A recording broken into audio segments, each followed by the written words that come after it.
Avant de passer aux choses sérieuses, c'est-à-dire à l'étude des textes, et en particulier le premier texte que je vous proposerai, ce sera Le rêve d'un homme ridicule, petite nouvelle d'une cinquantaine de pages, j'aimerais encore vous parler des événements de la vie de Dostoïevski.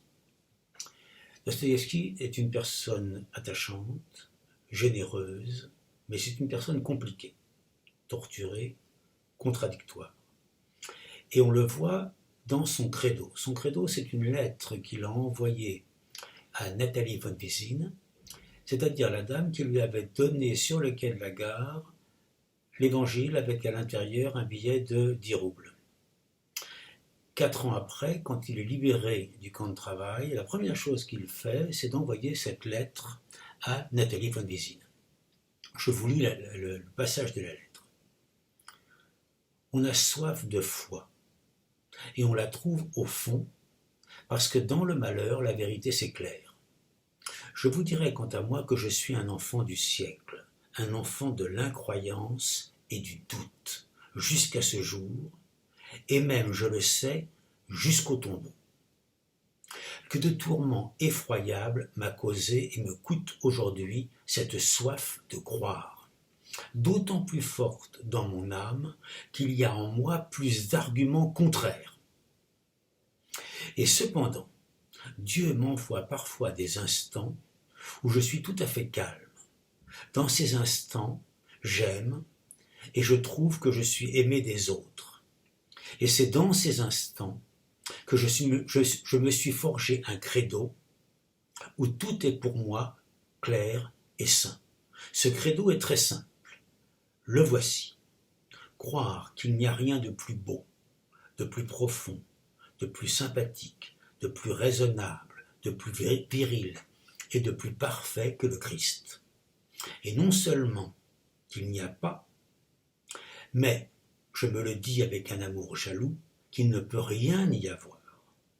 Bien plus, si on me prouvait que le Christ est hors de la vérité, et s'il était réel que la vérité fût hors du Christ, j'aimerais mieux rester avec le Christ qu'avec la vérité. Donc, quelle est l'idée centrale de Dostoïevski lorsqu'il sort de ces 4 années de travail forcé en Sibérie? Il y a du sacré en l'homme. Il y a donc un saut qualitatif entre l'homme et l'animal. Ce sacré est particulièrement présent dans l'enfant, ce qui veut dire que la pire violence que l'on puisse faire est celle qui est faite aux enfants. Dire qu'il y a du sacré en l'homme, ça veut dire que l'homme est une icône. Une icône, c'est l'inverse d'une idole. Une idole, c'est ce qui veut prendre la place du sacré. Une icône, c'est ce qui renvoie au sacré. Donc une métaphore.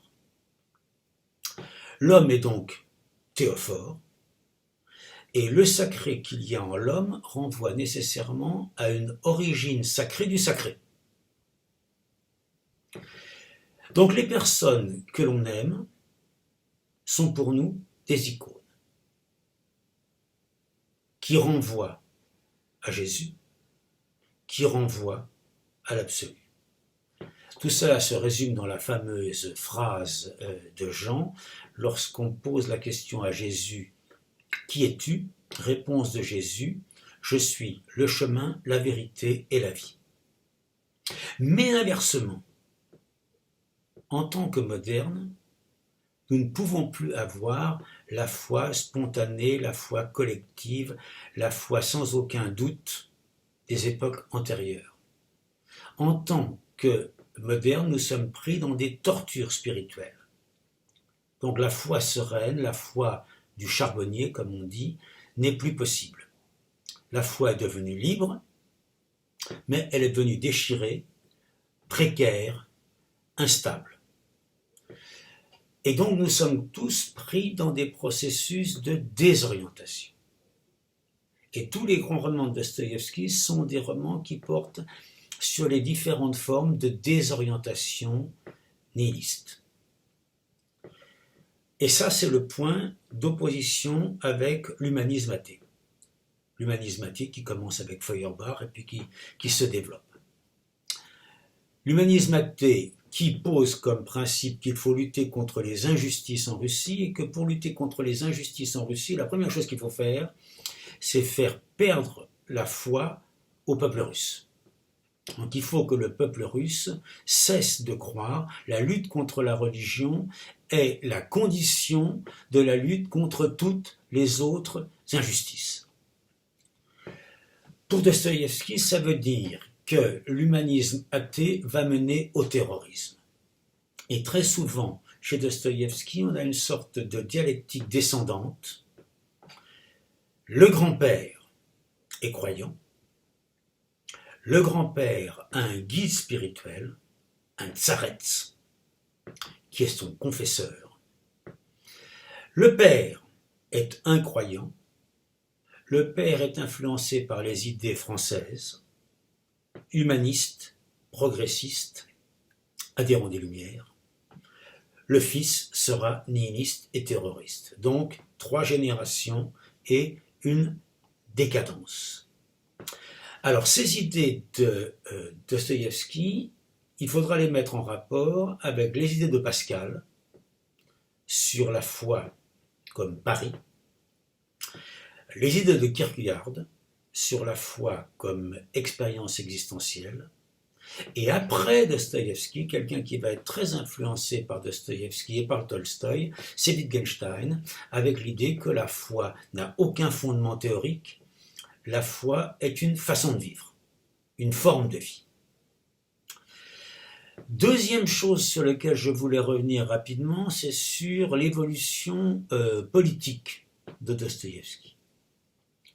En gros, Dostoïevski, c'est quelqu'un qui commence par être progressiste à gauche et qui finit par être réactionnaire, slavophile à droite. Mais en fait, c'est plus compliqué que ça. Il y a des contradictions. En fait, Dostoïevski, c'est quelqu'un qui rêve de réconcilier les progressistes et les slavophiles autour d'une mission commune de la Russie. D'un côté, il est absolument pour l'abolition du servage, donc progressiste. D'un autre côté, il est persuadé que l'âme du peuple russe se concentre dans l'amour du tsar, l'amour de l'orthodoxie. Donc, défenseur de l'autocratie. Il va participer à des journaux conservateur, mais il va aussi participer à des journaux progressistes. Et il va assister à l'enterrement de grands poètes progressistes avec la jeunesse de gauche, et il va prendre la défense de quelqu'un dont il a combattu toute sa vie les idées, Tchernychevski, lorsque celui-ci va être condamné et envoyé lui aussi en Sibérie. Dernier élément important de la vie de Dostoïevski, ce qu'il faut savoir, c'est que Dostoïevski a très tôt, dès l'âge de 30 ans environ, eu des crises importantes d'épilepsie, dont il parlera particulièrement dans L'Idiot. Dostoïevski a été marié 2 fois. Il a eu 5 enfants, dont 3 sont morts très jeunes. Donc la mort des enfants est une chose qui le bouleverse profondément. La souffrance et la mort des enfants est une chose qui le bouleverse profondément. Dostoïevski a connu l'enfer du goulag, mais il a aussi connu un autre enfer, le casino. Dostoïevski est un joueur, donc il en fera un roman. C'est quelqu'un qui gaspille un argent important en jouant, en étant persuadé qu'il va gagner, il perd tout le temps.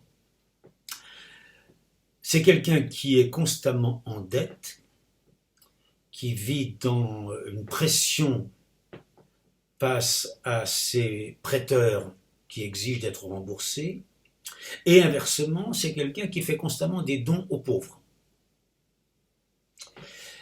C'est quelqu'un qui a des rapports compliqués d'amitié et de rivalité avec d'autres écrivains, en particulier Tolstoï et Tourgueniev. C'est quelqu'un qui est absolument opposé, alors ça c'est aussi une chose importante à comprendre, c'est quelqu'un qui est horrifié par le monde bourgeois. Donc c'est quelqu'un qui est un conservateur, mais ce n'est pas du tout un libéral au sens moderne. Les textes, les descriptions que Dostoïevski fait de Paris, de Londres, de la misère ouvrière à Paris, à Londres ou à Sébastopol, sont parmi les descriptions les plus terrifiantes qu'on puisse avoir. Donc, la misère, l'alcoolisme, la prostitution, la mendicité. Donc, il est absolument opposé au monde capitaliste, au moins autant qu'à la solution socialiste. Deux dernières choses, encore dans les détails de sa vie, c'est quelqu'un qui va être influencé par des lectures qui reviennent constamment dans ses romans. Il a été très tôt influencé par la lecture du livre de Job dans la Bible. Pourquoi y a-t-il le mal? Pourquoi le mal s'acharne-t-il sur Job? Très influencé par Schiller, en particulier une pièce, Les Brigands, à tel point qu'il en fera même un nom commun. Dans l'Idiot, il parle des Schiller. Dans Les Frères Karamazov, il parle des Schiller comme une sorte de genre. Très influencé aussi par Don Quichotte, de Cervantes. Enfin, deux tableaux qui jouent un rôle très important dans son œuvre. Un tableau de Claude Gelée, Assis et Galatée, qui est une sorte de description d'un paradis panthéiste perdu, d'un âge d'or panthéiste perdu. On en reparlera dans l'étude du rêve d'un homme ridicule. Et alors le tableau qui joue le rôle le plus important dans la vie de Dostoïevski, c'est un tableau qu'avec certains de mes élèves, on pouvait voir au musée de Bâle. C'est un tableau d'Holbein qui s'appelle « Le Christ mort ». Et là, Dostoïevski dit face à ce tableau, on pourrait perdre la foi. Il faudra expliquer pour quelle raison. Dernier point, et j'aurai terminé pour cette fois, sur le style de Dostoïevski. J'en parlerai très très peu, mais juste deux ou trois remarques. Dostoïevski est un auteur qui est difficile à lire parce que très souvent ses romans paraissent pour nous invraisemblables. Il y a des rencontres qui se font dans une ville en quelques heures, en quelques jours de personnes qui logiquement ne devraient jamais se rencontrer. Donc, nous sommes gênés dans la lecture des romans de Dostoïevski par le fait que des événements nous semblent extraordinairement improbables. Deuxième difficulté dans la lecture des romans de Dostoïevski, et ça a été très bien étudié par René Girard dans son livre Mensonges romantiques et vérité romanesque. Dans les romans français, chez Flaubert, chez Balzac, les gens ont un caractère qui évolue. Les avares deviennent généreux, les généreux deviennent avares. Mais ça prend 50 pages, ça prend 100 pages. Chez Dostoïevski, les caractères changent en 2-3 pages. Donc il y a une sorte de fébrilité des personnages de Dostoïevski. En notant aussi que très souvent les personnages de Dostoïevski sont des doubles. C'est-à-dire qu'il y a toujours un couple de femmes, couple d'hommes, avec des caractères absolument opposés qui renvoient l'un à l'autre. Dernier point auquel il faut aussi être sensible quand on lit Dostoïevski, c'est qu'on a l'idée que Dostoïevski, c'est de l'expressionnisme noir. En fait, il y a aussi un côté farce dans les romans de Dostoïevski. La prochaine fois, donc, étude de la petite nouvelle « Le rêve d'un homme ridicule ».